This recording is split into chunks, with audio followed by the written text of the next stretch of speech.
Ah, réalité homme comme bali ba oye bango ndenge swa kana ngonga sko na mimuna kana vrai chéri na boyani na mobali mobwe na komisaka na maitsaka na benga ka père ba petit na chaka na raya ba roi na pesa ka kombo bébé chou cœur doux ma vie pour erreur moka mo qui a eu décision tikanga makolo lukilans ko moto nga na leki eloko wana mkomi bali ba oye bango oh biso basi na nga vrai chéri to boyani no okoluka no pe vrai chéri ekenda na ngo normal tokoluka moto alekinga ekenda na ngo normal mais nga na vrai chéri na mimonaka okolukilans ko ki dengele moko boy yondo zaki suka ba sentiment nanga yondo aki gunanga yonde mutu na desina mutu na reva yonde mutu na saela ba vocal yonde mutu na kanisaka na banzembo ya kofi ojuelinga décision pour buzoba mobo pexanga na yoka to bois ki singo ko julanga sko ki dengele mobo makolo poussière telon na leki banda na mututi na makolo me obois kinga pona ye eloko wana tana bali eloko wana tana boti choc wana kotala batikinga po bake kolukelanga muko ba mi bale bele boye bango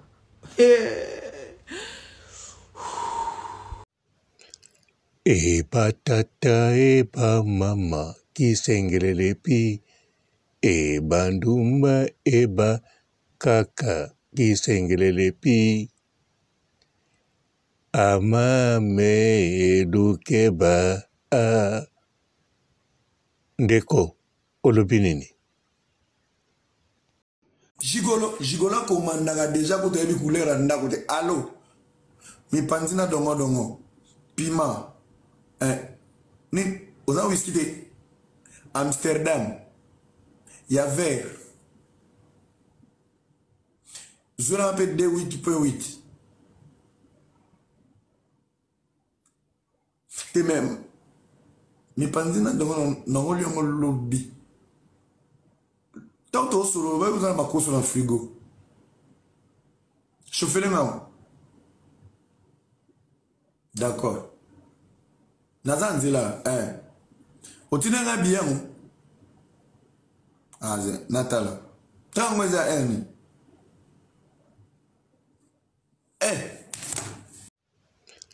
eba tata eba mama kisengelele pi eba ndumba eba kaka kisengelele pi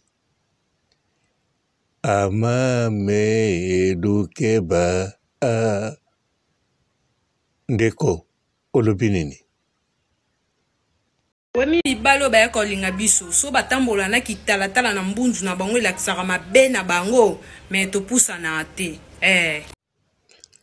eba tata eba mama kisengelele pi eba ndumba eba kaka kisengelele pi amame edukeba a ndeko olobinini Moi si soka kote na ndako ya mobali oyo aza déjà divorcé okoyoka kaka faut changer mbeto nakosalela mbeto moi sino atikeli yo te faut changer bakiti resho banzungu nakosalela biloko moi sino atika te ndeko mwasi ndeko nanga ebongo micro zwaka otia na munoko po yemba mikolo nyonso oblige ye pe asomba mosusu ou bien ozo salela kaka o ex na ye atikeli yo botika lunguila ndezo bomabino botika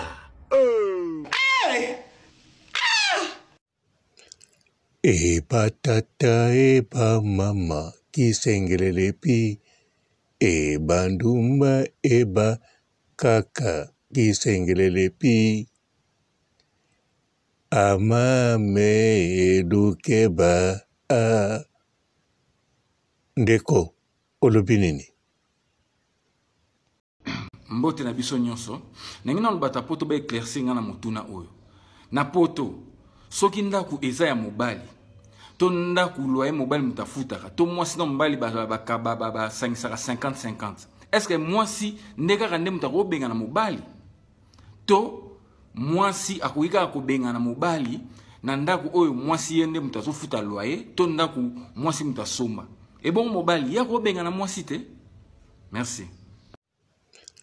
Eba tata eba mama kisengelele pi eba ndumba eba kaka kisengelele pi amame edukeba a ndeko olobi nini? Soko kabwani na tata bana botika ba camarade te.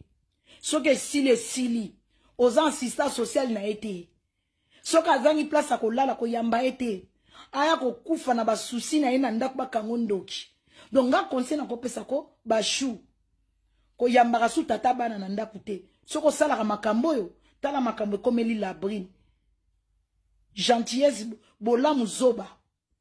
Bolamu oye bimisi labrine zoba. Donc yo zolandanga na life soko za muta ba sentiment dodo kolo boya yebisa tata bana na ndako okota lisute papa toi na bana na lukelo numéro ba assistant social kende ko benga ba assistant social nga penza ekosimba te parce que babiloko yo ebimiso ndumba le mchoza no ndumba te okoma na vina yo mais olingika osunga mobali ekokoma ke batba bambo mabanga boya eba tata eba mama kisengelele pi eba ndumba eba kaka kisengelele pi amame edukeba a ndeko olobi nini? Soki okuti mwasi na bana awa na poto mibale misato mwasi ono yonote abota na jeune mo bo jeune ngatika e bon erreur deuxième jour ya kilisusu abota e bo jongo pa kei ekomi keba yota ngozu ya troisième yeba ko okufa bébé okufa na AVC okufa na cardiaque okufa na ba problème ba lettre ba nini parce que eza ba idéologie na fungola bino awa c'est pour ça comprendre ngate bo suka bogolela bande ko ngai mboka oyo poto lelo ekomi pourri bana basi bakomi na politique moi si soki abina na botité bolinga na esika changa zemiko boka na kati ba mone zakato naza ba masa ebele ba tu ko expliquer nga bakambo ebele tia na kati parce que posa na ezake soka déjà zeme abili yake non allocation zali okomi na souche sadi ke non yo mutu oyo bwaka na kati wana tango yo bwaki na kati yeba ke non a gagné yo vina yo mobimba atoke wapi ozala sous ordre na ye bo fungola mato ebola nanga parce que là je suis en train de dire des choses qui sont très très sérieuses fungola mato parce que là il y a des hommes bwaka na kati pe na kati zela na kati on ba ke non moi na moko azo val déjà prix à Ferrari à na poto tia ko ça 18 ans na tika na kati te na kati bébé eba tata eba mama kisengelele pi eba ndumba eba kaka kisengelele pi amame edukeba a ndeko olobi nini? 3 erreurs au moins si okoki sala te na bolingo ato lela mobali na soki ndenge nini okraka ye me bere misato okoki kosala te na bolingo 1 mobali akopekisa obetidi te ayebisa okata classe o baparent na o bafutela mbongo un jour akokoma pe na mbongo oluka mwaso atanga mingi akoki pe koluka mwaso atanga mingi koleka yo akoki pe koutilize ko na contre. Donc mon bala ko pekisa o ba classité o ba parent na o ba futela mbongo. Deuxième, mon bala ko pekisa o musala ti aipsa ko sala kate o dépendaka na ye. Un jour akoki pe ko boya yo ou akoki pe ko kufa. Akoki jamais ko pekisa o faut la indépendante ato bala faut appeler na mbongo na yo. Ce qui le lope ata boyo. so oza mbongo no ezala pasi moyebi ke oza mbongo okosomela kolia kofuta ndako mais baboya yo ozata na 100 francs te odépendra na mutu wana donc eza vraiment 10 fois ya douleur de mobala kopekisa yo musala te. Troisième, mobali akoki kokabola yo na famille na yo te. Bato balingako ya solo eza ba camarade na o balingaka o penza solo. Un jour akoboya yo otikali pe yo moko. Donc mobali akokabola na famille te, surtout famille na yo. Akokabolo te na ba camarade o ya bien o malamu o balingako ya solo. Eba tata eba mama kisengelele pi. Eba ndumba eba kaka kisengelele pi. Amame edukeba a. Ndeko olobinini. Ba femme seule mingi na poto na ba dépression. Basi ba bengani bel na banda ko ba monike na bafuta bombo nga bana ba koka to bazan ba business ta bango ba koka ba financièrement indépendante et que toi na posa mibalité ba bengani bel na bon na poto na banda ko. Omona kutu akepa bali mobali na Afrika na poto nga comme c'est esclave nae a monike ko kata bengani mobali. Et puis non moi je n'ai pas besoin des noms parce que j'ai l'argent. Maman ba se bien na ba poto ba kufa na ba dépression hein. Bon mon abonde ba tambola bongote. On a toujours besoin d'un homme dans la vie. Et puis les hommes ont toujours besoin de bassin na vie na bango. Queen kutazara na mbo mazara mobile na king malgré son argent. Pour ani mi bal so ba na mbo lo baté que non je n'ai pas besoin de femme. Ezara yo moi c'est ce que ça moi bien financièrement. Oh non, je n'ai pas besoin d'un homme. Yo ba se belé ba kon ba camarade ba cocombre, ba camarade ba cheval, ba camarade ba mboa. Eba tata eba mama kisengelele pi. Eba ndumba eba kaka kisengelele pi. Amame edukeba a.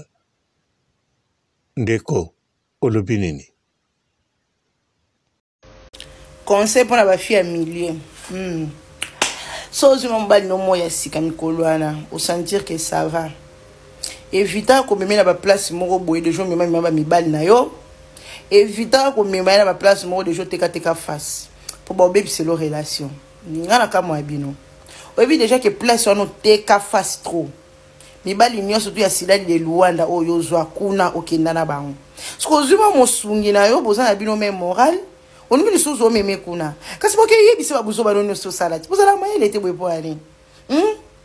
Plus mo déjà que ba ebelo de yake na ki mwana mabe. Sko yo zuma mobile no mo boya bien o mema kuna po asana o. Eke na ngondenge ni po ba monoka ke ozu ya sika. Po ba monoka lisuke yo mto bimisa ba pièce. Oko so bossa na ke. Boa lisu na vi mulaite ha. Oui. Oza lisu na vi mulaite na yete ma chérie. Fou e moko bomba.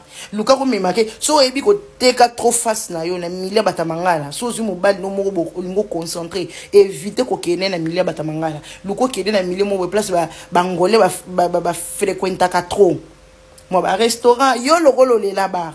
Yo lo rolo le la ebe ba to ko yo ka moto. Ya yo be ba yo ka te ba ko panza pena makitanya surtout ya ba ko tando pena lo wali kaya. Mais ma quand ba restaurant ba plus mo za kimia moi plus mo yebi côté ka fasté au garder relation. Yo zo me meka ki bokolo. Tout dilo. Palanka. Nanana. Ya. Etali on a lo ba kite bisu bai. Eba tata eba mama kisengelele pi. Eba ndumba eba kaka kisengelele pi. Amame edukeba a. Ndeko olobinini. Moi c'est peu que ça trop FBI na relation za mabe. Yo découvrir kaka, yo kanga kaka, yo mona kaka, yo ba memela ko ka ba photo, yo ba memela ko ka be preuve, yo ba tindela ko ka ba image ya mobile no. O sala bon po ani. Yo zana so mobile sala elo na 12h, 14h yo de jour yebi. Na butu era uta musala ye na ndako tunise bandi.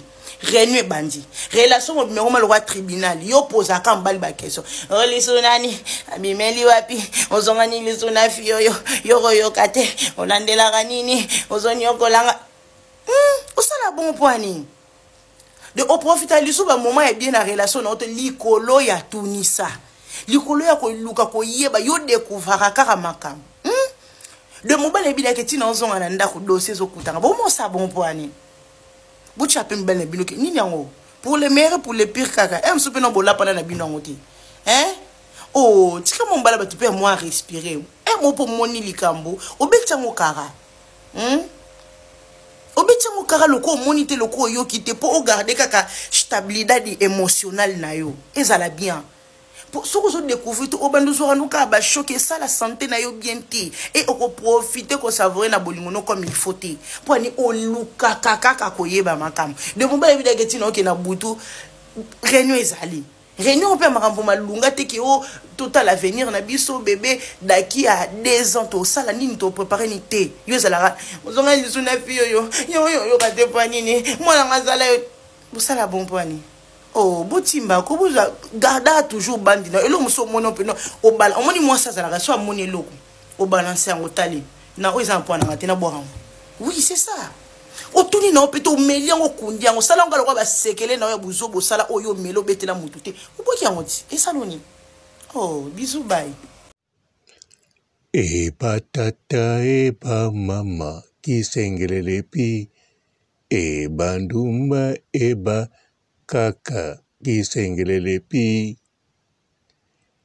amame edukeba a ndeko olobi nini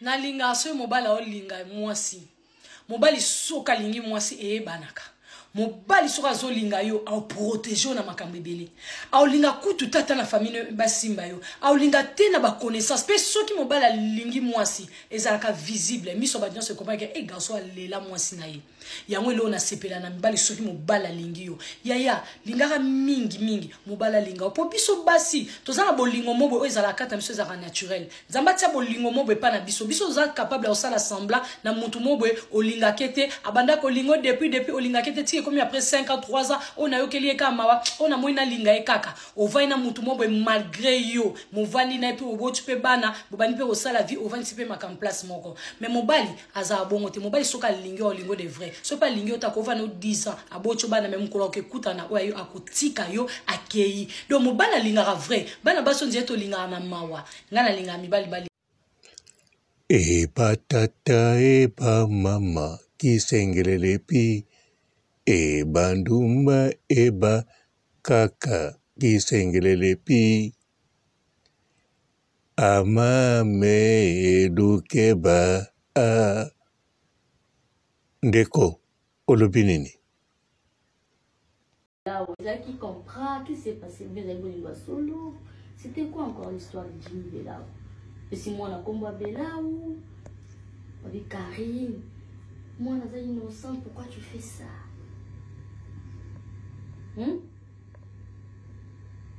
Pour le battre.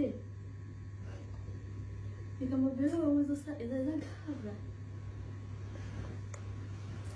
Babachou, tu sautes tes questions. Quand on met ma bosse, je me fais là-haut.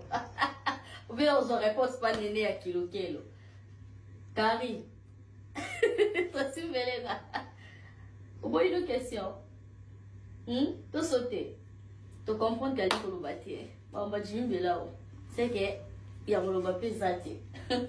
Ça continue. Merci beaucoup Moria Kabela. Merci papa Pia Kisoka. Voilà. On va remercier Batou Balanzi Biso Karim Mokonzi. En tout cas, merci de votre spelling. E patata e pa mama kisengelele pi e bandumba e ba kaka kisengelele pi amame edukeba a ndeko olobi nini Voilà. Bino ba pasteur, bossa rapé ba partous. Oui, ba pasteur tout ça là partous, oui. Dino. Tout ça là partout. Oui. Donc, tu as dit le protocole, na yo, tu as 3-4. Tu as 3-4 aux ofibam. Au bon, au talate na Facebook, babimisa passer moko, akendaka na. Passer on akendaka na maï. Na maï ya memi basi, pina balati, pina bakaleson. Ah, balati, bakaleson. Et puis, à Mimi, on a maïba masoko, ya kitoko, masoko, moko, soko, tali, masoko. Kitoko. On a babilo, BBW. Pour un atal, on a filmé le rôle à Denis, les Sachak, on a filmé pour nous, na Kini. On a filmé pour nous. Yo, pasteur. Ouais, on a filmé pour nous. Yo, pasteur, on a filmé. Et bon, pasteur, ni natala filmé pour nous. Yo, pasteur, tant on va na moi, si nous mourons en dako, tant on zomone masoko, nanzela lisoko, surtout nzela lisoko nena linga. Tant yo, pasteur, on zomone nanzela lisoko moi si na yo. On tala pour noter, où sont les pega pour nous? Pour nous, c'est quoi? Pour nous, ça, aux sala, bolingo namutu. Bas na moi, on a. Aux tant sous ba PD, je salue tous les PD. L'église n'a pas PD bouya, ba lesbienne bouya. Bo soutenir ministère nanga numéro nanga ya téléphone pasteur terminator. Eba tata eba mama kisengelele pi eba ndumba eba kaka kisengelele pi amame edukeba a ndeko olobinini. J'ai fini en garde à vue pour trafic de drogue à cause d'un covoiturage. Les gars, quand on vous dit faites attention dans la voiture des inconnus, faites vraiment attention. Ce week-end, j'étais à Lille et le dimanche, je décide de rentrer sur Paris. Je vais donc voir les trains, mais à l'heure où je veux rentrer, il n'y a pas de train. Donc, je vais sur une application de covoiturage. Je trouve un trajet avec un certain Ahmed qui part à 22 h de Lille. Dimanche soir, j'arrive à la gare de Lille parce que c'était le point de rendez-vous. Le mec, il arrive déjà avec 1 heure de retard. Dans le covoiturage, on était 4. Il y avait Ahmed, un tonton congolais, une dame et moi-même. J'entre dans la voiture et au bout de 5 minutes, je sens qu'il y a une odeur forte qui prend mon nez. Je me suis dit, c'est peut-être la dame qui n'a pas nettoyé sa culotte ou elle a dû cacher 2-3 grammes dans son collant. Ou je sais pas, il a dû fumer quelque chose, le Ahmed. Mais en tout cas, il y avait une odeur très prenante. Bref, on prend l'autoroute et le Ahmed commence à rouler super vite au bout de 5-10 minutes. Le toto congolais, du coup, il lui dit calme-toi un peu sur la pédale, tu vas trop vite et tout. Le Ahmed, il lui répond quoi? Ouais, tais-toi, c'est moi qui conduis, si t'es pas content, je te laisse là sur le bord de l'autoroute. Et des menaces, toi-même, tu sais qu'il faut te taire. Bref, de là, ce qui devait arriver arriva. Au bout de 20 minutes, je commence à voir des gyrophares derrière la voiture. Moi, je lui fais remarquer, ouais, il y a les gyrophares derrière et tout, donc ça veut dire qu'il y a la police. Je pense que c'est pour toi, faut que tu t'arrêtes et tout, je pense. Il me répond pas. Le poteau ne me répond pas. Vous savez ce qu'il va faire? La police lui fait signe de sortir vers l'aire de repos. Le poteau va faire genre de sortir comme ça. Il sort comme ça et au dernier moment, il met une vitesse comme ça. Il reprend l'autoroute directement. Délit de fuite. Non les gars, délit de fuite. De là démarre une course-poursuite avec la police. Le mec commence à rouler ultra vite. Quand je vous dis, on a failli percuter plusieurs voitures et tout. Dinguerie. Ahmed nous explique qu'il a perdu son permis, qu'il est déjà récidiviste. S'il se fait attraper, il va finir en prison. À un moment, les gars, on prend un virage. Je sais pas si on était à 180, 200 km/h. La voiture commence à se soulever. On allait faire un tonneau, en fait. La dame à côté de moi, elle pleurait. Elle prenait sa ventoline, elle faisait pich, pich, pich, pich. Elle arrivait pas à respirer fort. Elle arrêtait pas de péter. Je sais pas si c'était à cause du stress ou quoi. Elle n'arrêtait pas de péter. Moi, j'essayais de la calmer et tout. Mais à un moment, bon, je pense à ma propre survie là. Le Congolais, lui, il faisait sa prière en lingala. Il savait pas que je comprenais le lingala. Pour vous traduire, il disait pardon Dieu d'avoir trompé ma femme et tout. J'ai compris la punition. Ne me tue pas aujourd'hui et tout. Par la suite, le mec, il nous dit quoi? Baissez les sièges derrière, prenez les sacs dans le coffre et jetez-les par la fenêtre. C'est là, moi, j'ai compris, il y avait un truc bizarre. La dame, elle avait tellement peur qu'elle allait s'exécuter, mais le tonton lui dit, ne touche pas les sacs, c'est un stratagème, il doit y avoir des organes ou peut-être des drogues dedans, ne touche pas le sac. Il disait, oui, on va être pris pour complice avec ce fou-là. Moi, j'ai fait, hé, tonton, tu commences à l'insulter là, il va nous tuer ici, commence à te calmer, s'il te plaît. Le Ahmed va sortir sur une aire de repos. Je sais pas ce qu'il veut faire, s'il veut semer les flics par l'aire de repos ou quoi. Mais à ce même moment-là, il y a un camion qui manœuvre. Donc, il est à l'arrêt total. Et là, il y a la police derrière. La police entoure le véhicule et tout. Nous, on lève les mains, on dit on n'a rien à voir. On n'a rien à voir avec tout ça. Ils nous écoutent pas. Ils disent sortez du véhicule, sortez du véhicule. On sort tous. Bref, on est tous menottés, emmenés au commissariat, mis en garde à vue. Tout le monde est auditionné un par un. Et puis, nous demande oui, vous savez pourquoi on vous arrête nanani, nanana. Moi, je dis c'est pour l'excès de vitesse, c'est le délit de fuite. La police nous disent oui, mais on a aussi trouvé des sacs contenant des substances illicites, donc de la drogue, et que le conducteur a dit que les sacs appartenaient à moi et au Toto congolais. Moi, je savais pas qu'il y avait de la drogue dans la voiture, je savais pas que c'était un trafiquant et tout. J'ai réservé des places sur une application de covoiturage pour covoiturer. Est-ce que je dois savoir qu'il y a de la drogue dans la voiture? Donc l'odeur forte que je sentais pendant le trajet, c'était la drogue. Bref, la police, ils ont tout vérifié et ils nous ont dit vous pouvez partir. C'est bon. J'ai contacté l'application en question pour leur expliquer ce qui s'est passé. Ils nous ont proposé quoi? Un bon d'achat de 10 € sur la prochaine course et le remboursement du trajet. Morale de l'histoire, ne voyagez pas avec un conducteur qui s'appelle Ahmed. Du 1er mai 2024 jusqu'à le 1er octobre 2024, osombi kabelo, okeko bongisa kabelo, okatisi suki, okangisi suki, osombi baccessoire, osombi ba produit de beauté, osombi ba crème, na kombo ya Papa Robolide, okozwa réduction totale chez Olga Kabelo, chez Olga Kabelo, number 1. Bonjour fidèles internautes de www.elengiakomba TV. Bonjour, bonsoir, balandi nyonso ya Elengi ya Komba, Congolaise TV. Belé partout dans le monde, partout où vous êtes, partout où vous êtes, Elengi ya Komba TV vraiment. Bonjour, bonsoir, na babonné bafa nyonso ya Elengi ya Komba Congolais TV. Bonjour à mon boss, on a appelé ça vraiment un pandi. Bonjour à mon boss, JP Kiama. Je salue mon boss Balobi, boss des boss Babi, JP Kiama. Bonjour, na Elengi ya Komba Congolais TV vraiment.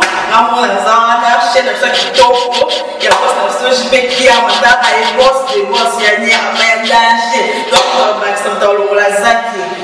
Ya boss na biso JP Kiama nzambe na ngai ba boss bazali ba boss bazali JP Kiama le boss des boss. Napesi d'abord bonjour te ba mbote belé na mon boss JP Kiama ona na koza ngisaote donc na ko lekate sana napesa mon boss JP Kiama boss des boss. Bonjour fidèles internautes de www.elengiakomba TV. Bonjour, bonsoir, balandi nyonso ya Elengi ya Komba, Congolaise TV. Belé partout dans le monde, partout où vous êtes, partout où vous êtes, Elengi ya Komba TV vraiment. Bonjour, bonsoir, na babonné bafa nyonso ya Elengi ya Komba Congolais TV. Bonjour à mon boss, on a appelé ça vraiment un pandi. Bonjour à mon boss, JP Kiama. Je salue mon boss Balobi, boss des boss Babi, JP Kiama. Bonjour, na Elengi ya Komba Congolais TV vraiment.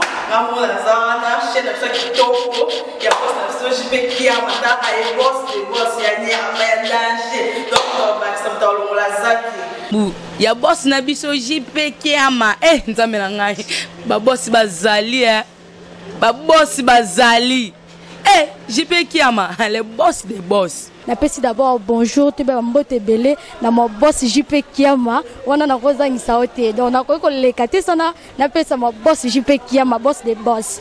Belé partout dans le monde, partout où vous êtes, partout où vous êtes, Elengi ya Komba TV vraiment. Bonjour, bonsoir, na babonné bafa nyonso ya Elengi ya Komba Congolais TV. Bonjour à mon boss, on a appelé ça vraiment un pandi. Bonjour à mon boss JP Kiama. Je salue mon boss Balobi, boss des boss Babi, JP Kiama. Bonjour, na Elengi ya Komba Congolais TV vraiment. Amour na zana chaîne de qui topo ya boss na JP Kiama ta ay boss des boss ya ni ama danger. Donc Maxime Tolo la zaki. Ya boss na biso JP Kiama nzambe na ngai ba boss bazali ba boss bazali JP Kiama, le boss des boss. Napesi d'abord bonjour te ba mbote belé na mo boss JP Kiama wana na kozangisa ote donc na ko lekate sana napesa mo boss JP Kiama boss des boss.